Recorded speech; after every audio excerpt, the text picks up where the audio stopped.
Amis du puzzle de la vérité, bonjour et bienvenue dans cette nouvelle émission. Alors aujourd'hui, je vais avoir deux invités invités par mon ami Tony. Nous avons rendez-vous avec la police. Alors Tony, est-ce que tu es là?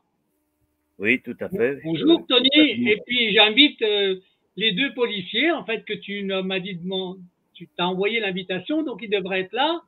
On a Stéphane. Bonjour Stéphane. Bonjour Stéphane. Bonsoir, bonjour, bon après-midi. Et on a Phil qui doit être Philippe normalement, si je ne m'abuse. Bonjour. Voilà. Bonjour. Bon Tony, tu dis pourquoi ils sont là et puis après on leur donne la parole, en fait. Je pense que nous sommes tous conscients que la situation est de plus en plus empirique. Quand on se rend compte que la rue, c'est pas la légitimité et c'est la seule chose qui nous reste. Donc, je pense qu'on a besoin de se comprendre, de partager des tas de choses et surtout de partager une chose qui est très, très importante, c'est notre liberté. Et là, quand on nous menace de rentrer à la maison, autrement on va vous tuer, c'est des propos qui ont été recueillis dans la rue par des médias également. Donc, je ne sais pas si on est complotiste, mais en tout cas, on dit bien ce qu'on ressent et c'est notre cœur qui parle. Donc, toucher notre cœur, toucher la souveraineté des hommes, cela a des limites et il y a des risques. Alors, une police, comme elle se doit, elle a un apprentissage, elle a une formation et donc on est plus dans la dérive qu'autre chose. Personnellement, je comprends que la milice existe, bien sûr, que Benalla est encore là parmi nous et qu'il faut stopper cela. Donc, je pense que faire parler la police, c'est quelque chose de très, très humain parce que nous avons tous une part de conscience et d'intelligence en nous. Donc, que ce soit un travail ou quoi, il n'y avait pas d'ordre comme celui-ci en 68. En 68, l'ordre a été donné de ne tabasser aucune personne, car c'était l'image de la police qui était en jeu. Et là, aujourd'hui, il n'y a plus de représentativité, loin de là. Je vous laisse la parole. En tout cas, Philippe et Stéphane, vous êtes les bienvenus. Et lâchez-vous, dites ce que vous pensez, parce que je pense que beaucoup attendent vos paroles, vos propos, et surtout la sagesse qui est parmi nous. Je vous embrasse. Bon, alors, moi, Tony, ce que je vais faire, je vais présenter une petite bannière pour expliquer aux gens ce que veut dire le sigle PPLV. Comme ça, tout le monde va savoir ce que ça veut dire. Voilà. Et je la laisse défiler pendant qu'ils vont parler. Alors, lequel des deux qui commence? C'est Stéphane ou Philippe? Lequel veut commencer? Vas-y, Stéphane. Non, vas-y, Stéphane. Bon, allez, je vais commencer et on va d'abord se présenter. Donc, moi, je suis un policier belge, un inspecteur principal, enquêteur en matière de finances, qui travaillait à Bruxelles. Je suis, depuis 3 mois maintenant, je suis en ce qu'on appelle non-activité préalable à la pension. Donc, en fait, c'est en pré-retraite de la police. D'accord. Mais je suis actif au sein de Police pour la vérité depuis 3 ans. Donc, je veux dire, en actif, j'agissais déjà à visage découvert, ce que très peu de policiers, surtout en France, osent faire. Je dis bien osent faire parce que les sanctions en France, certainement, sont assez importantes. Ah ben, Philippe, je peux te le confirmer parce que j'ai déjà eu des témoignages où je travaille avec 2 autres policiers, où je peux donner par exemple leur nom, hein. Un qui s'appelle Frédéric Blanchard, je te donne, et l'autre qui s'appelle Alain Devigne. D'accord? Donc, ce sont des policiers avec qui je travaille et avec qui je fais des émissions. Voilà, c'est ça, c'était pour confirmer que, en effet, il y a un risque à chaque fois qu'un policier ouvre son clapet, comme dirait l'autre. Ok? Vas-y, continue, Philippe. Parmi les membres de notre association, on a d'ailleurs certains membres qui ont des sanctions déjà maintenant. Ouais. Des sanctions qui sont pour nous extrêmement graves et d'autres qui sont plus légères, qui sont des médailles. Pourquoi? Parce que ce sont des sanctions qui montrent bien qu'on dérange. Et si on dérange, ça veut dire qu'on dit la vérité. Exactement. De toute façon, il faut bien se dire une chose, c'est qu'à chaque fois que nous prenons la parole, nous restons dans l'axe légal, réglementaire. Et quand nous prenons la parole au nom de Police pour la vérité et pas au nom de la police en général. D'accord.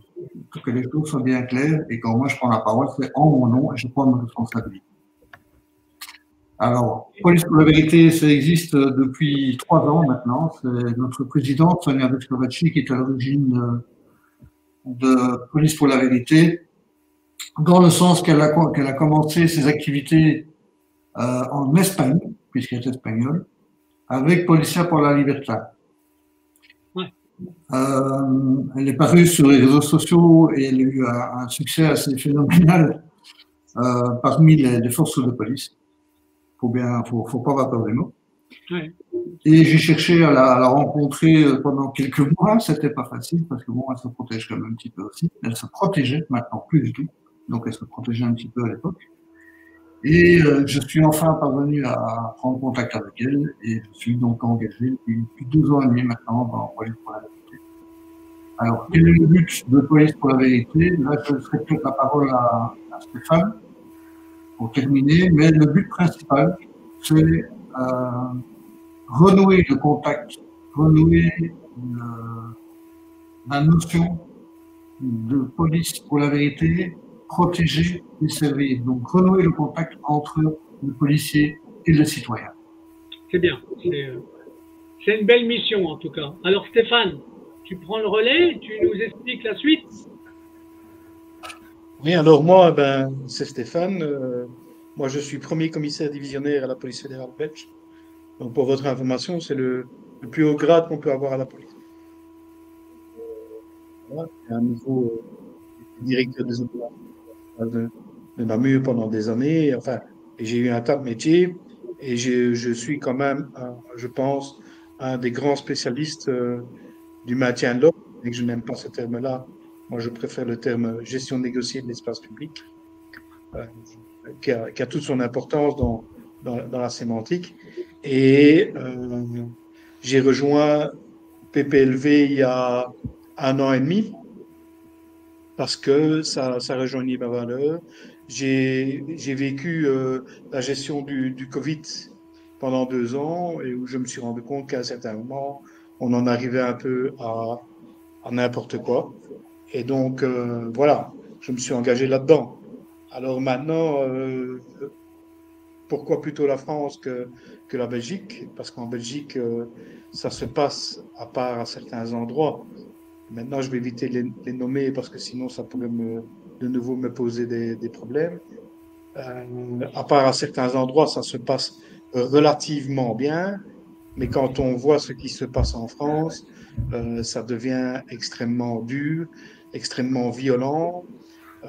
C'est pour moi inacceptable en tant que citoyen de voir des images pareilles, mais c'est inacceptable aussi en tant que policier de voir des images pareilles où il n'y a plus de cadre correct, on laisse faire n'importe quoi. J'ai entendu des expressions, Macron a lâché ses chiens, et c'est un peu ce que je ressens pour l'instant. Alors, toute notre équipe, et moi je suis fier d'être dans cette équipe-là, avec Sonia, avec Cathy, Cathy qui est une policière française, avec Margot qui est une pompier, avec Philippe bien entendu, et d'autres encore, Olivier, Victor, enfin bref, j'ai peur d'en oublier.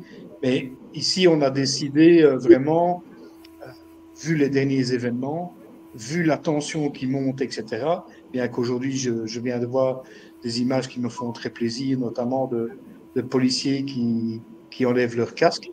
Donc ça, pour moi, c'est un premier pas vers le bon.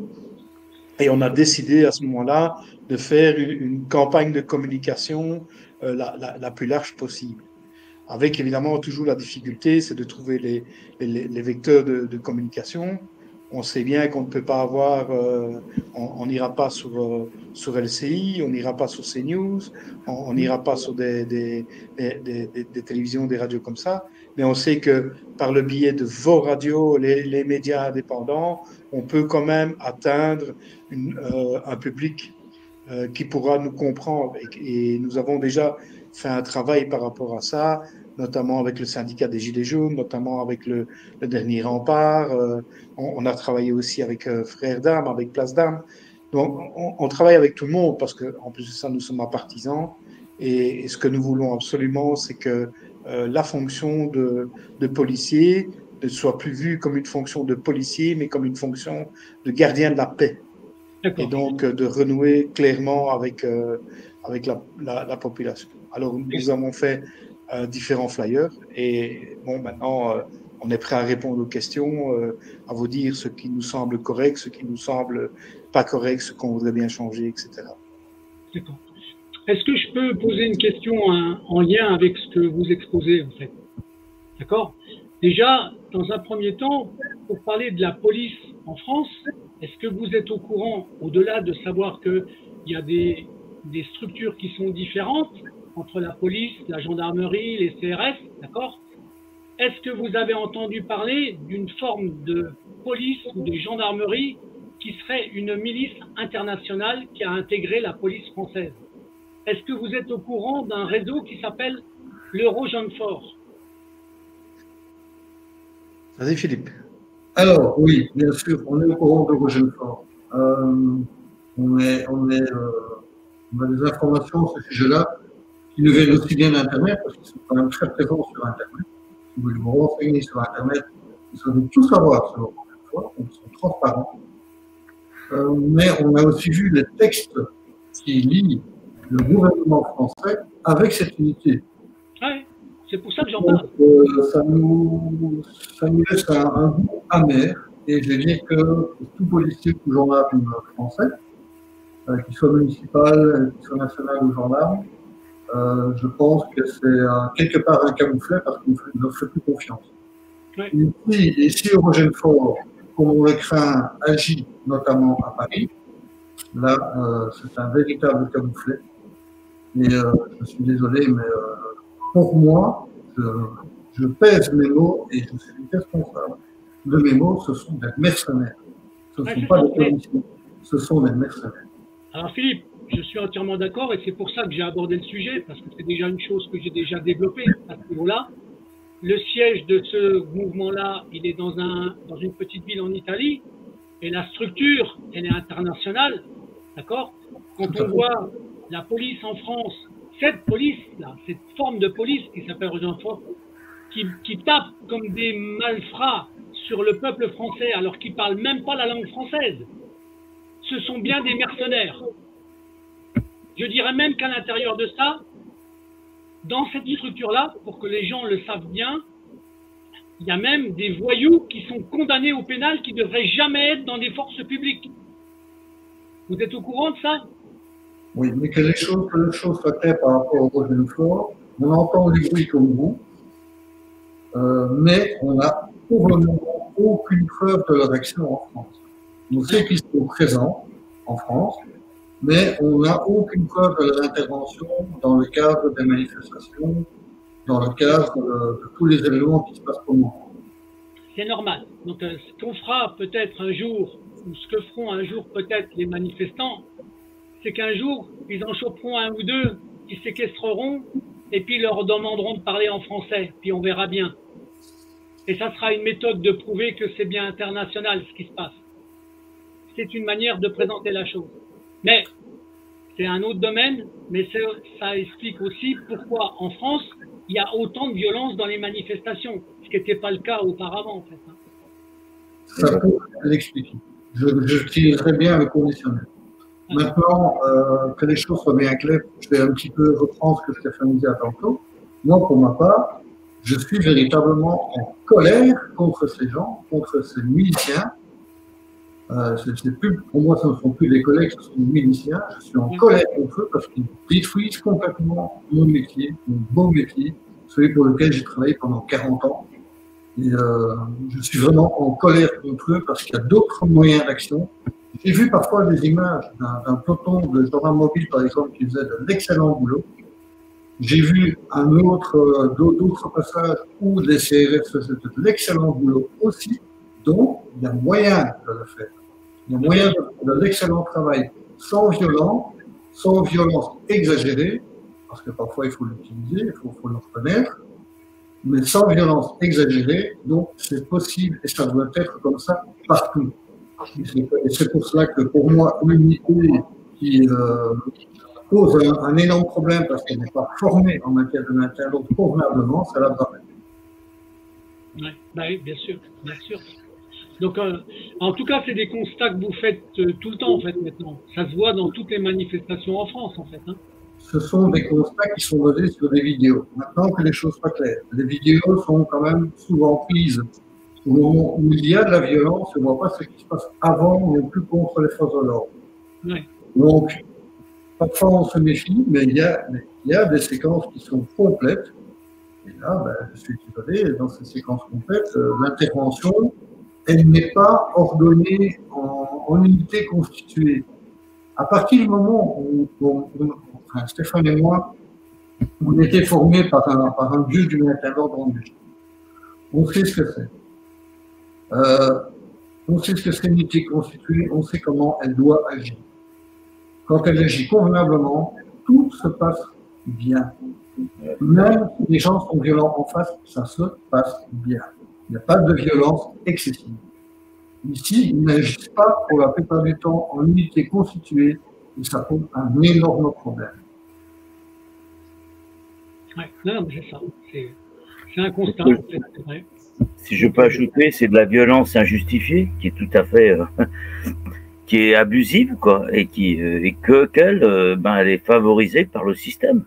Donc, il faut une compréhension et il faut surtout, du côté des manifestants, des personnes qui encadrent et qui surveillent. Sur Lyon, nous avions à l'époque, et on a toujours, des personnes qui sont consciencieuses d'apporter une sérénité au déroulement de la manifestation, de l'événement. Car si nous ne sommes pas intègres et nous ne sommes pas en état de pouvoir nous justifier, ils en abusent. Donc, il faut arriver à trouver un compromis, que tout le monde puisse descendre dans la rue, dans le plus grand calme.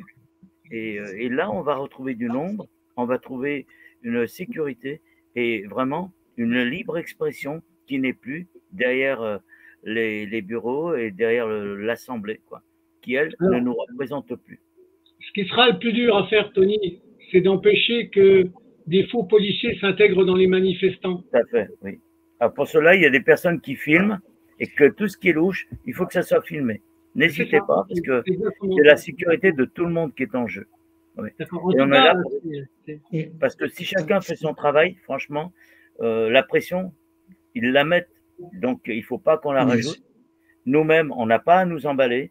Et franchement, la plus belle manifestation, c'est celle qui se passe en silence, dans le calme, je dirais, mais avec de l'expression. Car je suis descendu il y a une semaine dans une faculté et on l'a bien dénoté, que la pensée libre n'existe plus. Il y a des jeunes étudiants qui ne peuvent plus parler parce qu'ils sont dominés par le système, par la matrice, par le formatage. Oui. Avec Célestin, on a bien pu le voir. Ah, oui. C'est ça, mais c'est dans tous les domaines. Hein. Pour l'instant, il y a un dysfonctionnement. La police constate dans les manifestations, dans le rôle même de la police, mais on s'aperçoit que le dysfonctionnement, il est général dans tous les domaines. Donc, si vous aviez, par exemple, Stéphane ou Philippe, des sortes de messages de solution dans vos pensées, vous auriez quoi, vous, par exemple? C'est quoi, quand vous pensez, quelles seraient les solutions à amener pour contrarier ça? Ce serait quoi pour vous? Alors justement, à ce niveau-là, oui. À ce niveau-là, on a plusieurs faces. Hein. On a d'abord une première face. On est occupé avec notre président à comparer les différentes formes de maintien de l'ordre, que ce soit en Belgique, en France ou en Espagne, et d'essayer d'en tirer les meilleures pratiques, les bonnes pratiques. Ce qu'on constate, c'est qu'en France, malheureusement, vous êtes très loin. C'est assez, je suis un peu désolé d'utiliser le terme, mais c'est très archaïque comme texte, ce que vous avez. Ce n'est pas du tout orienté vers la population ou vers le citoyen ou vers la possibilité de s'exprimer. Quand j'ai lu le Code de sécurité intérieure, je me dis, si c'est voté chaque année par votre Parlement, il y a un problème au niveau de vos élus. Hein, de vos élus qui laissent passer des textes qui sont totalement pour moi, liberticide, qui ne laisse aucune place au dialogue, aucune place à la possibilité de s'exprimer, alors qu'en fait, c'est prévu dans votre constitution, mais à côté de ça, ils mettent des barrières telles que ça devient quasi du n'importe quoi. Alors, il y a des usages chez vous autres de moyens qui sont absolument aberrants, dangereux. Hein. On peut parler de LBD, de grenades de désencerclement. Tout ça, ça n'existe pas ni en Espagne ni en Belgique. On a des moyens de coercition. Hein. On a, bien entendu, on a le canot à eau, on a des grenades lacrymogènes, mais qui ne sont pas utilisées comme chez vous autres, quasi. Allez, on distribue ça comme on distribue des petits pains. Non. Nous, quand on utilise des lacrymogènes, ou en Espagne, quand on utilise des lacrymogènes, c'est qu'il y a des événements qui sont graves et qui pourraient amener à des blessures graves, voire à des morts, etc. Donc, la gradation est beaucoup plus lente chez nous autres. On met aussi une place beaucoup plus importante au niveau de la négociation et de la communication par rapport aux manifestants. Nous venons d'ailleurs de faire un flyer qui est magnifique, hein, et qui donne en 10 points ce qu'on voudrait. Donc, c'est qu'on laisse faire le travail, mais à des gens formés pour ça, hein, des CRS, des gendarmes mobiles. Il n'y a pas besoin d'avoir de la BRAF M, il n'y a pas besoin d'avoir de la BAC dans ce genre d'événement. Ils ne sont pas formés, ils n'ont pas les moyens pour pouvoir utiliser ça. Il ne faut pas non plus que les politiques commencent à se mêler de notre gestion de l'événement d'ordre public. Il y a des moments où ils peuvent nous dire oui, il faut que ça s'arrête. Oui, mais dis-moi ça s'arrête, mais laisse-moi faire la manière dont ça doit s'arrêter. Et il ne faut pas à ce moment-là nasser. D'ailleurs, pour moi, la nasse doit être interdite, doit être totalement interdite, et on ne peut pas à un certain moment dire aux gens voilà, je vous mets sur une place et je vous empêche de bouger. C'est totalement aberrant, ça ne peut amener qu'une chose, ça ne peut amener que de la violence. Il faut toujours donner la possibilité aux gens à un certain moment de dire ok, stop, pour moi ça devient trop dangereux, ça ne rentre plus dans ce que j'ai envie de faire, donc je m'en vais. Il faut informer et orienter les manifestants. Ils ne savent pas par moment dans des grands événements, ils ne savent pas où ils vont, ils ne savent pas comment ils vont. Il y a des endroits qui peuvent être plus délicats, plus dangereux, et donc là, il y a des actions qui vont être mises en œuvre. Il faut qu'on informe absolument les manifestants à ce niveau-là. Il faut faire un usage aussi des sommations. Les sommations, moi, les 3 quarts du temps, quand je regarde les images, hop, d'un seul coup, on sort un spray, on tire, et puis, où sont les sommations ? Oui, ça n'existe pas. Il n'y a plus de sommation. Alors, hier, sur le Sofitel devant Lyon, ils ont mis des personnes au sol sans sommation. Ils attaquent.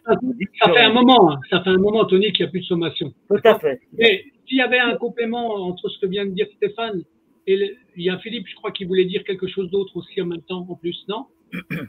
Non, la seule chose, c'est que j'ai dit que nous, on a comparé les textes aussi par rapport au maintien de l'ordre de nos collègues en France, en Belgique, en Espagne. La France, c'est l'horreur. Hein. Ce qu'on leur enseigne, c'est l'horreur. Alors, en Belgique, le manifestant est considéré comme un partenaire. Un partenaire. En France, il est encore considéré comme un adversaire ou un ennemi. Alors, moi, déjà, la dialectique qu'il n'aurait pas enseigné, c'est loin en arrière. Alors, moi, je vais vous donner une raison. Vous savez pourquoi on en est arrivé là? La raison, elle est très très simple. Elle est très simple, la raison. Très simple. Je vais faire un comparatif. Quand tu as un pays comme la France, qui est symbolisé par une image hein, qui s'appelle les droits de l'homme, il faut bien comprendre que maintenant, notre politique, qui est perverse, elle fait tout pour casser cette image qui était internationale. La France, c'est plus du tout le pays des droits de l'homme. Plus du tout. C'était l'image qu'elle avait. Et cette image-là, notre politique française, mais celle politique qui est au-dessus d'elle même. Ils ont tout fait pour la détruire. Et pour l'instant, la France, pour moi, elle symbolise plus du tout l'image des droits de l'homme. Apparemment, c'est vrai que vous avez une image relativement dégradée, même très dégradée. Hein. On a vu en Italie des policiers qui enlèvent les casques. Ça commence à arriver chez vous autres. Mais en plus de ça, il y a une violence dans la parole de vos gouvernants. Et là, je sors un peu peut-être de ma position d'élitement policier et je vais peut-être un peu plus loin. Je peux le dire, moi. Une violence dans la parole de vos élus qui est quelque chose de terrible. Moi, quand j'ai entendu le discours de Macron, je suis presque tombé le cul par terre, excusez-moi l'expression, mais allez, moi je fais tout bien et c'est vous, petits gueux, qui ne faites pas ce qu'il faut faire, quoi. Et quand on entend en général le discours de la République en marche, c'est vraiment de dire, mais les gens, et j'utilise ce terme à Esséan, les gens, vous n'avez pas compris, vous n'êtes que des gueux. Et laissez-nous faire et vous allez voir comment on va voler votre pognon pour le donner à BlackRock et Vanguard. Mais voilà, quoi. Mais c'est aberrant d'entendre ça, quoi. Et vous n'avez, il n'y a plus aucun, quand vous écoutez un discours correctement chez vous, en politique, enfin du moins dans certains partis politiques, pas dans tous, mais dans certains, il n'y a plus aucune argumentation. Ce n'est que des phrases vides, des phrases creuses, des choses. Allez, tout le monde pourrait faire ça. Tout le monde pourrait faire ça. Donc, ChatGPT doit faire le discours de LERM parce que il n'y a rien, il n'y a pas de fondement, il n'y a pas d'explication, il n'y a pas d'argumentation, il n'y a rien du tout. Et donc, moi, je peux comprendre qu'il y ait une telle violence. Il n'y a plus aucune émission valable de qualité, d'expression, de négociation. Il n'y a plus rien. Il ose dire garde borne, il ose dire qu'en fin de compte, la légitimité n'est plus dans la rue, mais que représente-t-il réellement? Donc, c'est vrai que des personnes politiques d'opposition véritable, comme Asselineau depuis 15 ans, dans le silence, on se rend bien compte qu'on est arrivé à une déconstitution journalière, quotidienne. Une banalité. Ouais. Tony, c'est très facile à voir et à comparer. En France, on a supprimé ce qu'on appelait les émissions contradictoires, où tu avais ce qu'on appelle des débats contradictoires. Et bien ça fait projeter même dans la justice en France. Il n'y a plus de contradictoire. Tu as donc le mensonge qui a pris le dessus, d'accord, et la perversité du mensonge dans absolument tous les domaines. C'est ça qu'on subit maintenant. Regarde, est-ce que tu as des débats à la télé maintenant où tu as quelqu'un qui n'est pas d'accord? Tu peux même plus débattre. Toutes les émissions qui existaient en France, elles ont été supprimées. Mais ça a un but. Et le but, ils sont en train de l'atteindre avec ce qu'on vit maintenant. C'est exactement ça. Nous avons un projet sur Alliance du Peuple, hein. Donc de débattre, bien sûr, de faire également une émission des alerteurs. Et donc, on est là pour ça, parce que c'est vrai que c'est la pièce manquante. Le puzzle de la vérité, il faut qu'il soit complet et il faut qu'on fasse des émissions avec des personnes qui veulent débattre. Parce que je pense… Tu sais bien que je m'y engage, hein, moi. Hier, j'ai encore discuté dans la manif. On s'est bien rendu compte que des personnes veulent tirer des comptes rendus des manifestations. Et on ne pourra jamais compter sur les syndicats et les partisans. De quoi? De leur politique. Donc, ce sont des partenaires du système en place. Donc, il faut qu'on construise une véritable force d'opposition par nous-mêmes. C'est tout. Sagement, dans le silence, dans l'intelligence. Un véritable maillage, c'est la plus belle des choses. C'est le cœur qui doit parler. Parce que c'est le cœur qui doit aimer pour défendre le plus pauvre et le plus misérable. Et aujourd'hui, on fabrique tout cela. On fabrique de la différence. Les syndicats n'existent plus. On l'a bien vu. Ils cherchent à faire du rattrapage de portefeuille, tout simplement.